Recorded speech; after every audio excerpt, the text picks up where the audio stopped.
Eccoci qua, Siamo a Ponti sul Mincio e stiamo per visitare il Castello Scaligero. Il castello, per visitarlo bisogna dare 2 euro alla Proloco qua del luogo Esatto. e ti danno anche una audioguida. Quindi adesso andremo a scoprire questo castello. Ciao, Oddio, di Rondello. ciao!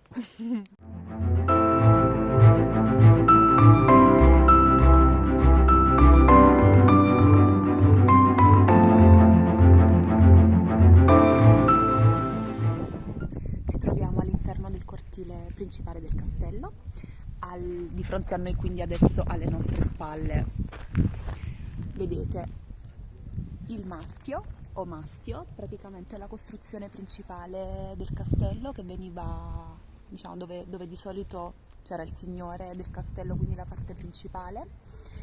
E invece, se giri un po' la telecamerina, vediamo un'altra torre, questa qui, che è la torre dell'orologio. Questo è un castello scaligero, quindi Degli Scaligeri. della famiglia della Scala che ha governato Verona e provincia. dintorni per secolo e mezzo più o meno, fino alla fine del XIV secolo. E infatti questo castello è stato realizzato proprio dalla famiglia della Scala. Infatti all'ingresso c'è lo Stemmino della Scala. e anche sul maschio, anche se adesso non si nota, però c'è lo stemma della Scala addirittura a 5 punte, perché uno degli scaligeri, che ne voleva di più dei pioli, Esatto, invece di voleva un 4 piolo pioli, più.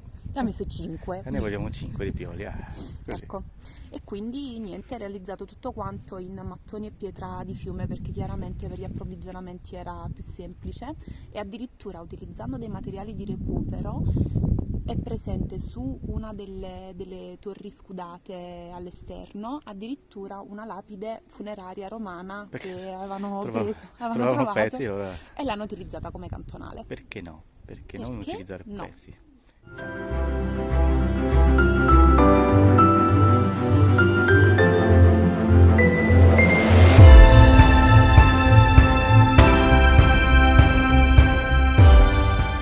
Alle mie spalle abbiamo il serraglio, abbiamo i suggerimenti qua, i suggerimenti. No, praticamente il serraglio era una struttura difensiva che avevano ideato i Scaligeri per difendere appunto i loro confini.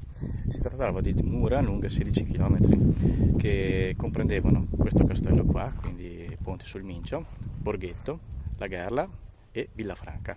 Quindi era proprio una grandissima struttura difensiva che avevano ideato ed è massiccia, come potete vedere. Infatti è stata anche utilizzata. È stata utilizzata anche successivamente.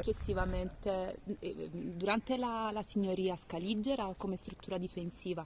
Addirittura dopo la Repubblica Veneta gli assegnò come si dice, la funzione di dogana. Poi è stato distrutto dagli austriaci per permettere il libero passaggio all'interno.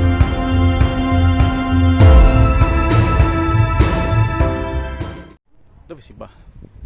Siamo saliti sulla torre dell'orologio, quindi adesso ci troviamo, diciamo, nel punto più alto visitabile del castello.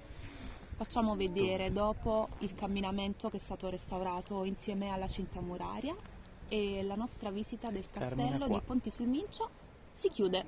Però ve lo consigliamo, molto bello. Molto carino. Soprattutto la sua storia, molto interessante. Esatto. Ciao.